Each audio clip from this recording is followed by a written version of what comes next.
सबको प्रभु यीशु मसीह के मधुर नाम में जय मसीह की। जब कोई व्यक्ति घर बनाता है तब वह हर एक कमरा बनाता है, जैसे कि खाना बनाने का कमरा, खाना खाने का कमरा, सोने बैठने का कमरा बनाता है, पर वह प्रार्थना करने के लिए कोई कमरा नहीं बनाता। ऐसा कोई कमरा नहीं बनाता जिसमें परमेश्वर के साथ में उसकी उपस्थिति एकांत में हो सके, जहाँ पर किसी प्रकार का कोई डिस्टर्ब ना हो। ऐसा कोई कमरा नहीं बनाता है। वो अपनी आवश्यकताओं की हर एक कमरे को बनाता है, पर परमेश्वर के साथ में एकांत में बैठ सके ऐसा कमरा कोई नहीं बनाता है। यीशु मसीह जब इस दुनिया में थे जब वह मनुष्य बनकर इस दुनिया में थे, तब वह भीड़ को भी छोड़कर परमेश्वर के साथ में एकांत में समय बिताते थे। वह अपने चेलों को अपने नाना प्रकार की जितनी भीड़ें उनके पीछे में चलती थी, उन सब को छोड़कर वह पहाड़ पर चले जाते थे, जहाँ पर परमेश्वर के साथ में वह एकांत में समय बिताते थे, जहाँ पर वह परमेश्वर से प्रार्थना करते थे, परमेश्वर के उपस्थिति में रहते थे और वह परमेश्वर की आराधना करते थे। वह पहाड़ पर जाकर परमेश्वर के साथ में घंटों समय बिताते थे। और हम देखते हैं यीशु मसीह के जीवन से कैसे चिन्ह और चमत्कार होते थे, कैसे आश्चर्यक्रम होते थे, क्योंकि वह परमेश्वर के साथ में एकांत में समय बिताते थे। हर प्रकार से वह हर एक चीज़ों को, सांसारिक चीज़ों को छोड़कर वह परमेश्वर के साथ में समय बिताते थे। यीशु मसीह इस बात को जानते थे कि मनुष्य पहाड़ पर जाकर तो परमेश्वर की स्तुति आराधना नहीं करेगा, परमेश्वर की आराधना नहीं करेगा, ना उसके साथ में समय बिताएगा। इसीलिए प्रभु यीशु मसीह ने मत्ती 6:6 में कहा, जब तू प्रार्थना करे तो अपने कोठरी में जा और द्वार बंद करके अपने पिता से जो गुप्त में है प्रार्थना कर, तब तेरा पिता जो गुप्त में है देखता है और तुझे प्रतिफल देगा।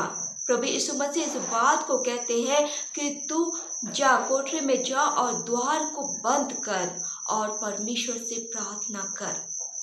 हर एक किसी को चाहिए कि वो भले चाहे वो ग्रुप प्रेयर भी करता हो, फैमिली प्रेयर भी करता हो, लेकिन हर एक व्यक्ति को परमेश्वर के साथ में प्रभु यीशु मसीह की उपस्थिति पाने के लिए एकांत में जाने की आवश्यकता है। जब वह एकांत में जाते हैं तब हम परमेश्वर के पास में अपने हृदय की हर एक बातों को हम बोल सकते हैं, क्योंकि कई बार ऐसा होता है कि हम ग्रुप प्रेयर में या फैमिली प्रेयर में या हम किसी अन्य जगह में प्रेयर करते हैं तो उन बातों को, उन पापों को अंगीकार नहीं कर पाते हैं, लेकिन हम उस एकांत में परमेश्वर की उपस्थिति में अपने पापों को अंगीकार कर सकते हैं, अपने खुशी को, अपने दुख को प्रभु से हम बता सकते हैं।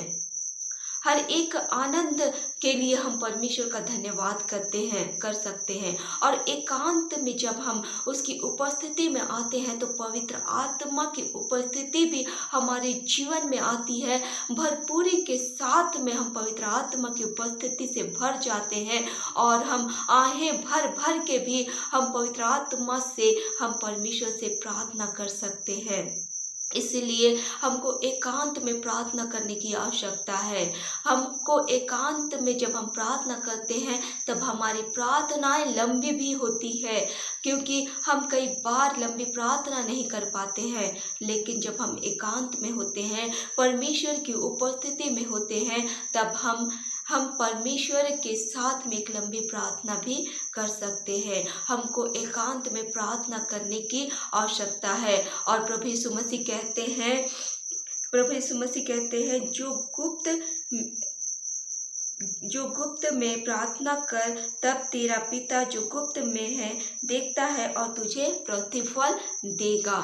जब गुप्त में प्रार्थना करते हैं तब तेरा पिता प्रतिफल देगा। जब हम गुप्त में प्रार्थना करते हैं, जब हम कोठरी कोठरी में जाकर द्वार को बंद करके परमेश्वर से प्रार्थना करते हैं गुप्त में, तब हमारा पिता जो गुप्त का पिता है, गुप्त का परमेश्वर है, वो हमको प्रतिफल देता है। हमारी प्रार्थनाओं को सुनकर वो हमको आशीष देता है, हमारी प्रार्थनाओं का उत्तर हमको देता है। इसीलिए हमको गुप्त प्रार्थना करने की आवश्यकता है। हमको ऐसे जगह चुनने की आवश्यकता है जहाँ हम एकांत में प्रभु के साथ में समय बिता सके।